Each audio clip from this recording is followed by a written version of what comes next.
ప్రభువు నామమునకు మహిమ కలుగును గాక.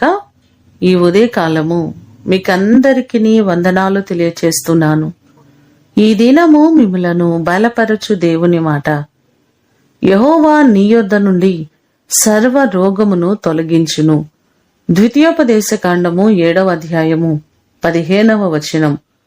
మోషే ఇశ్రాయేలు ప్రజలందరినీ పిలిపించి వారితో ఈ మాటలు అంటున్నారు. యెహోవా నీ యొద్ద నుండి సర్వ రోగములను తొలగించి కఠినమైన క్షయవ్యాధులన్నిటినీ నీకు దూరపరచును అనే మాటలు ఈ అధ్యాయంలో మనకు కనబడుతున్నాయి. మన బలహీనతలను, మనకున్నటువంటి అనారోగ్యములను తొలగించే దేవుడు ఆయనే.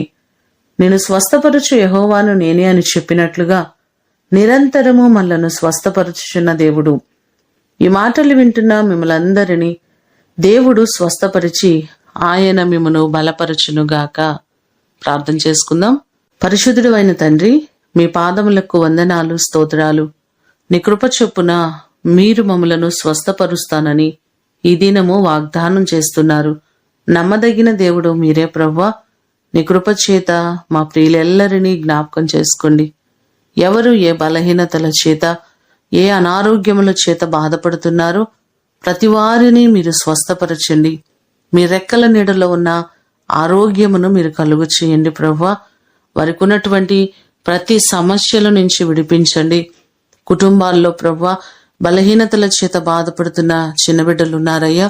ప్రతి వారిని జ్ఞాపకం చేసుకుని ప్రతి చిన్న బిడ్డకు సంపూర్ణ ఆరోగ్యాలు ఇవ్వండి.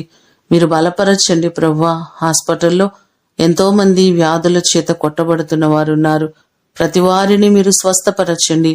నీ చల్లని చూపు వారిపై మీరు ఉంచండి ప్రభువా.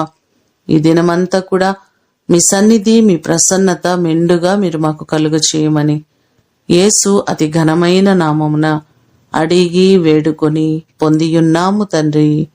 ఆమేన్. దేవుడు మిమ్ములను దీవించునుగాక.